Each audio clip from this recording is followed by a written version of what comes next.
Le Manoir du Quartier est fier de vous présenter cette capsule d'hier à aujourd'hui. Le Manoir du Quartier, votre chez vous, votre manoir. Voici d'hier à aujourd'hui, une capsule de Normand de Lessard. Normand nous présente des personnes ou des événements qui sont venus marquer notre passé en pause. Sur ce, bon visionnement.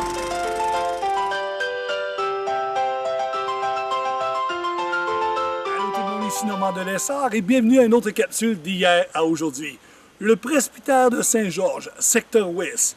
Il est dans notre décor depuis 1890. Je m'en vais rencontrer Guy Roy qui va nous faire une visite de ce fameux presbytère. On va y voir l'intérieur. On regarde ce que ça donne. Bon visionnement!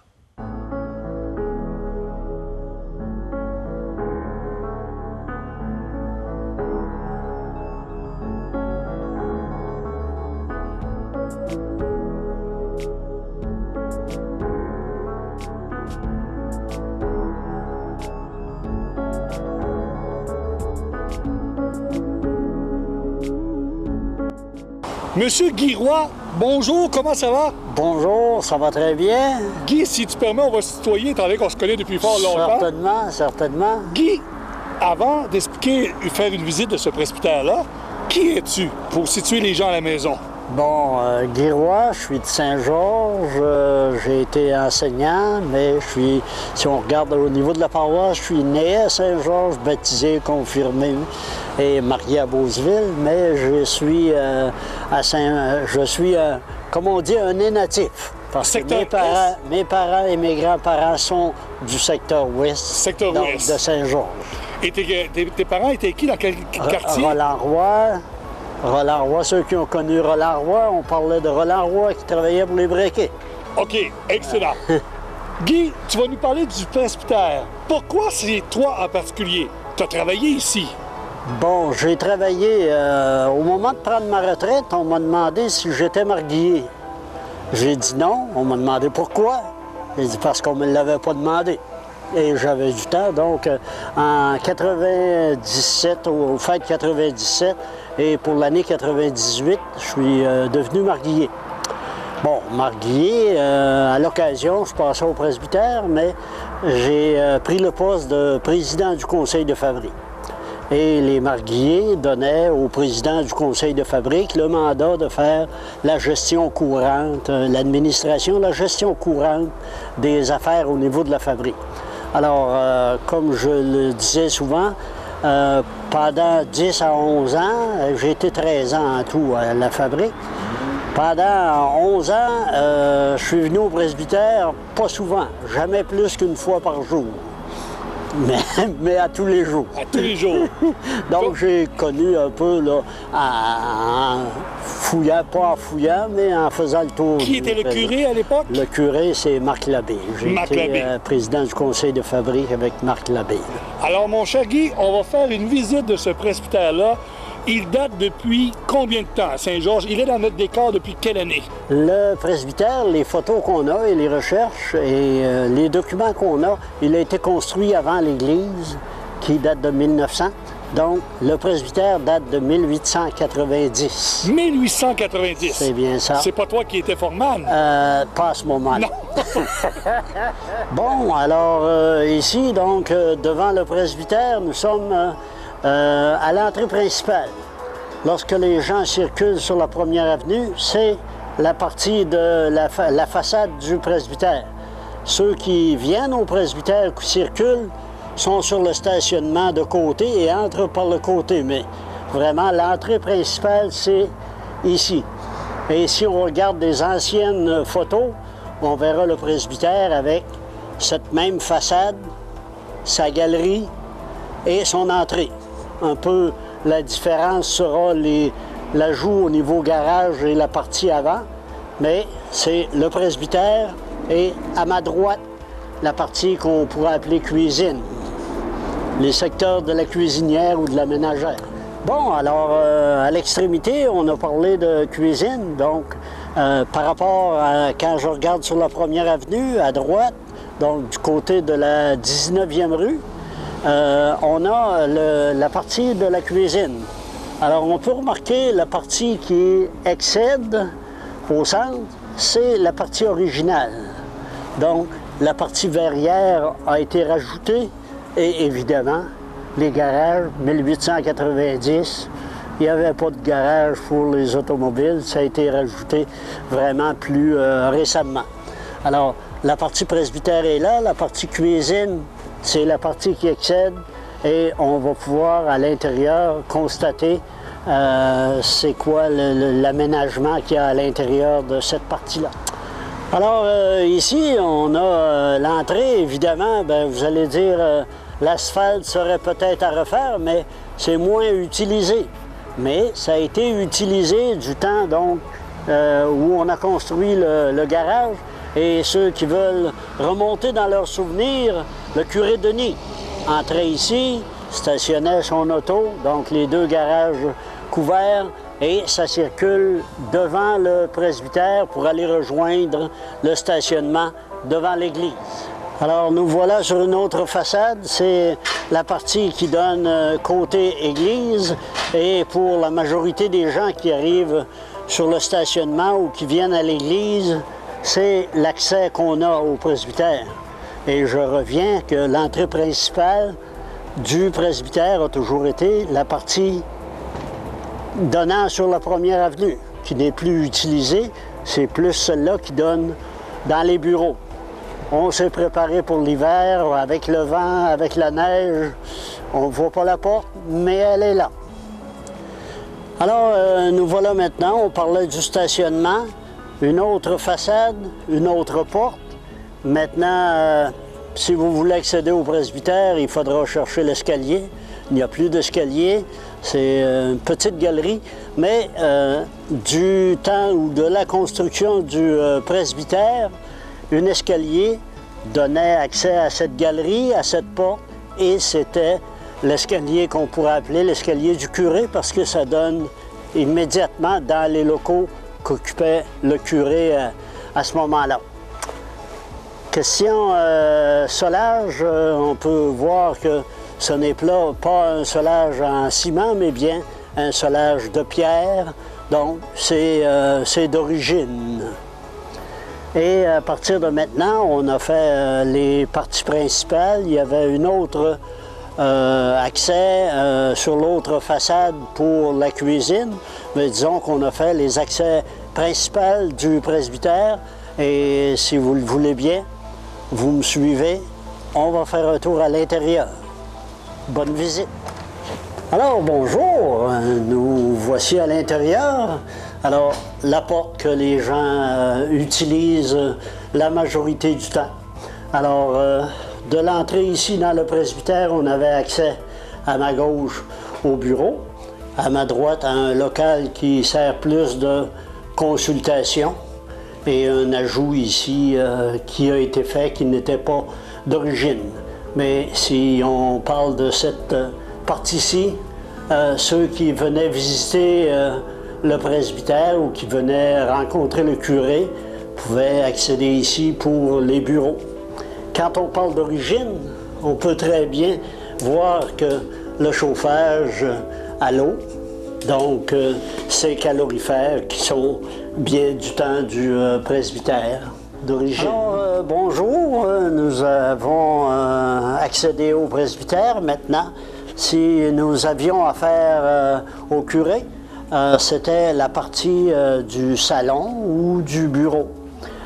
Si on remonte un peu dans l'histoire, le bureau du curé, c'était vraiment le bureau qui sert à l'administration aujourd'hui. Alors que pour les derniers, le salon du curé, son bureau, c'était cette partie-ci. Si on parle d'origine, ben on peut remarquer la hauteur des plafonds. Probablement que la tuile acoustique n'est pas d'origine, mais la hauteur, les moulures, les boisures, les portes, on voit qu'on a quand même une bonne hauteur. Et quand on parlait à l'extérieur de la porte du bureau du curé, c'était celle-ci. Alors, les années que j'ai connues à la fabrique, c'est plus cet endroit-ci où on pouvait rencontrer le curé à son bureau ou dans son petit salon. Et quand on parle de commun logement, ben, ça accédait à une chambre. Alors le curé avait une petite chambre, on ne parle pas de grande chambre, mais chambre et salle de bain. Et notez, quand on aura fini la visite, je vous demanderai il y a combien de salles de bain. Vous pourrez nous suivre. Alors, la chambre à coucher, la salle de bain, le bureau du curé. On continue. Alors, si on regarde ici, tantôt on a parlé de l'entrée principale. Alors, il y a un cadre, ce n'est plus une porte, mais il y a un cadre. De l'entrée principale, on accède directement ici. Donc, le curé qui entrait par l'entrée principale venait directement à ses bureaux par ici. Par contre, l'autre porte lui donnait accès à une salle de réunion. Et celle-ci,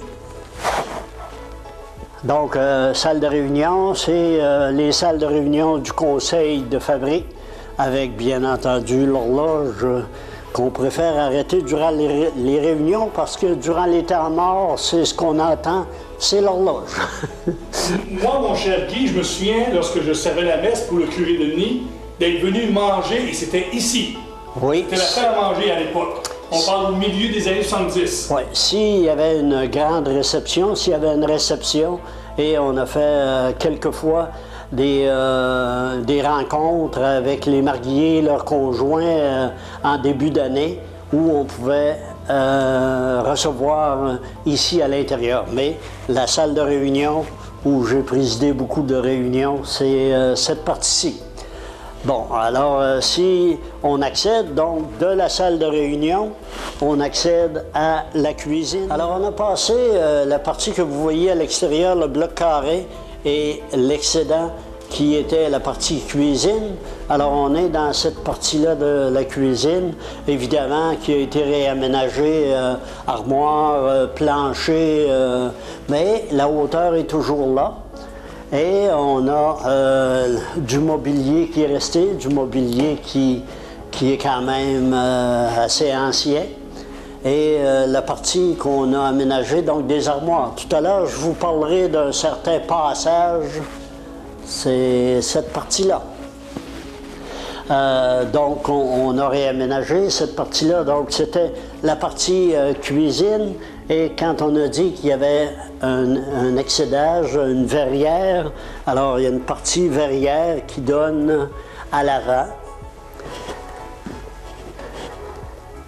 On l'a aménagé en bureau, mais quelquefois, après des réunions de mariés, on avait des chaises et on pouvait venir faire une partie, on dirait un débriefing ou une partie particulière après les rencontres.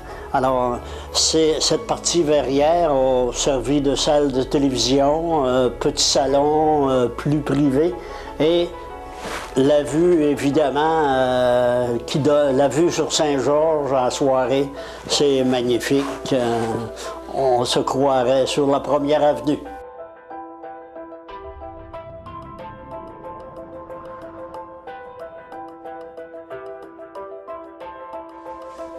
Alors, on a parlé à un moment donné qu'il y avait un autre accès.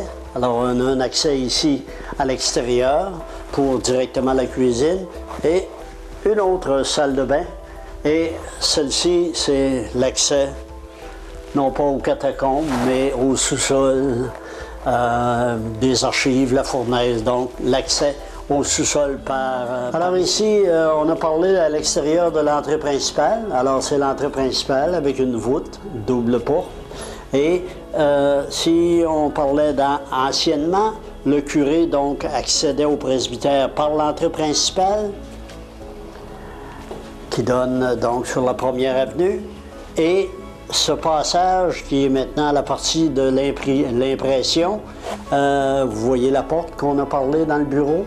Alors le curé accédait par l'entrée principale, accédait directement à ses bureaux, alors que les vicaires accédaient à l'entrée principale et accédaient à leur quartier à l'étage supérieur.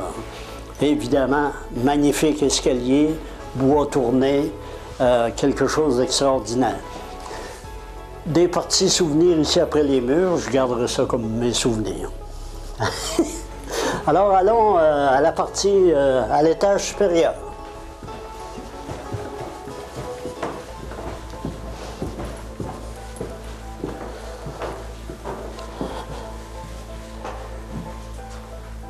Alors, quand on arrive à la partie supérieure, donc petit hall, si vous voulez, qui maintenant sont aménagés, des bureaux sont aménagés, mais si on se rappellerait, on veut retracer un peu l'histoire, c'était un peu les quartiers de chaque vicaire.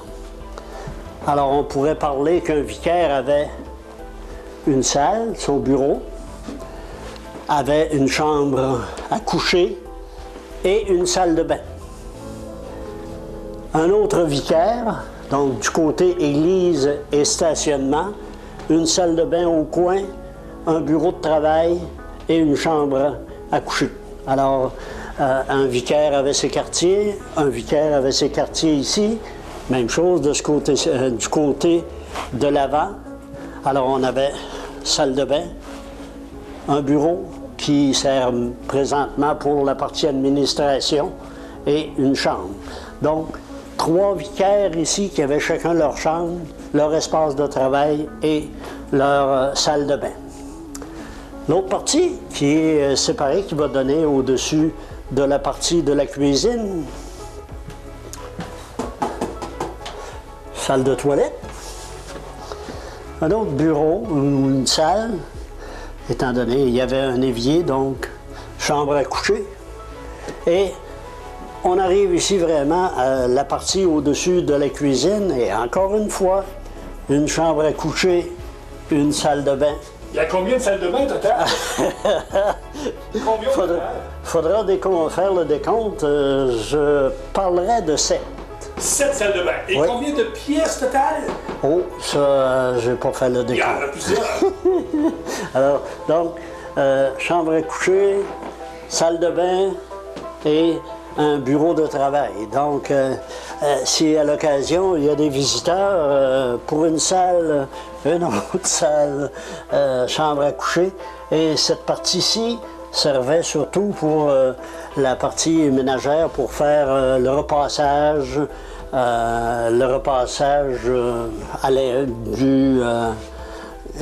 du matériel. Voilà. Alors, on retourne en arrière pour les commutateurs. C'est vraiment d'origine. Et tout à l'heure, quand on était dans la partie verrière, ben, la partie verrière, on y accédait par ici. Alors, on avait l'escalier qui donnait directement. Alors, la ménagère pouvait toujours être dans ces quartiers sans être dans la partie des appartements du curé ou des vicaires. Alors, montait ici, faisait son repassage dans cette pièce. Alors, à l'intérieur d'un bureau, du mobilier qui est du mobilier d'origine, si on regarde le type de bibliothèque qu'on avait. Et donc, on est... moi, je disais, c'est pas un bureau, ça, qu'on devrait considérer, c'est presque une promotion qu'on aurait de travailler ici. Regardez la partie de la baie vitrée qu'on a en avant. À l'automne, à l'été, en hiver, c'est la vue sur Saint-Georges à gauche, à droite. C'est magnifique. Alors, on a parlé qu'on était à l'étage supérieur, mais il y a toujours plus haut. Comme dans toute construction antérieure, on a accès à une partie encore supérieure, les greniers. Et si vous me suivez, on a quelques marches. Ça ne rencontre pas.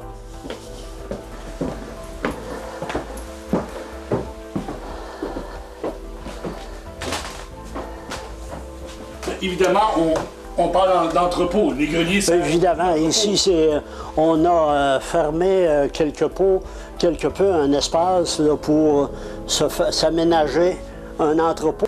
Et on n'a pas accès à des lumières, mais présentement, je suis vraiment à l'entretoit. C'est le toit du presbytère avec ses soliveaux. On est vraiment au grenier.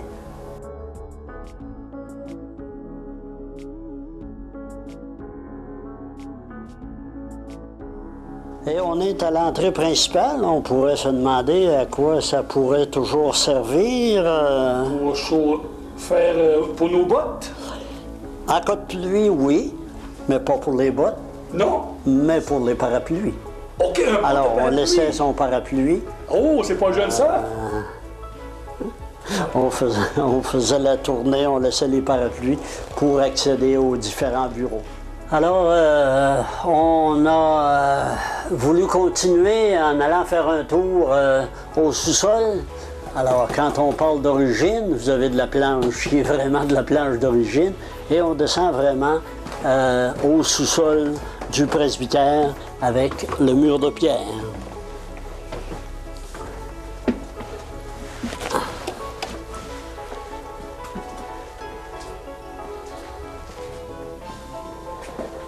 Alors, le système de chauffage, autrefois, ça devait être au bois? C'était un système de chauffage, la fournaise au bois. Alors, on a des supports quand même en pierre. C'est bien supporté. Et on peut même constater par les fenêtres de côté l'épaisseur du solage. Alors, vous l'avez du côté de l'église. Alors, vous voyez l'épaisseur de pierre qu'on avait ici.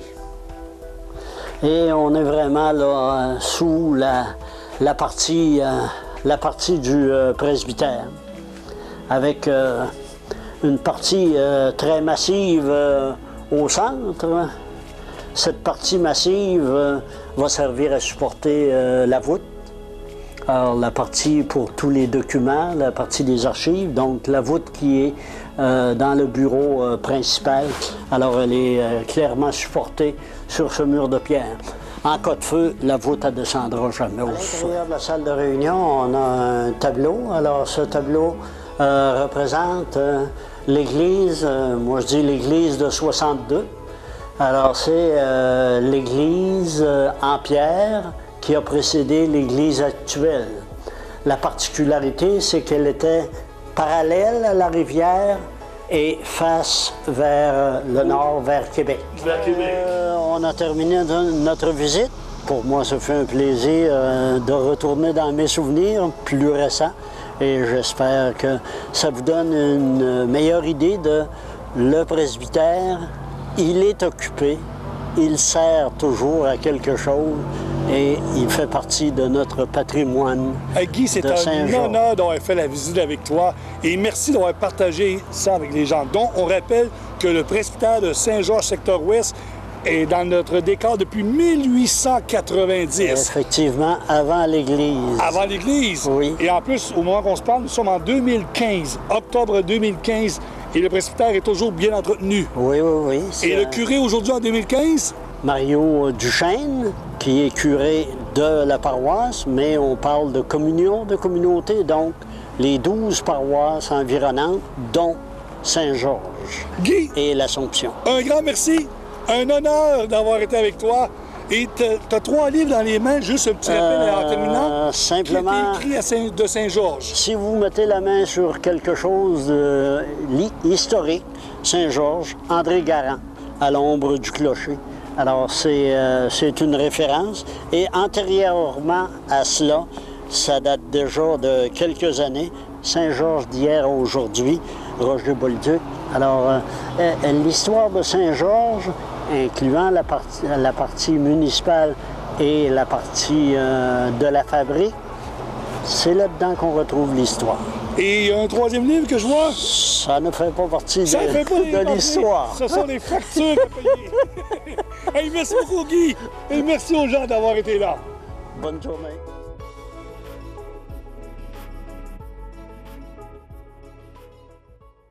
Cette capsule d'hier à aujourd'hui est une gracieuseté du Manoir du Quartier. Le Manoir du Quartier, votre chez vous, votre manoir.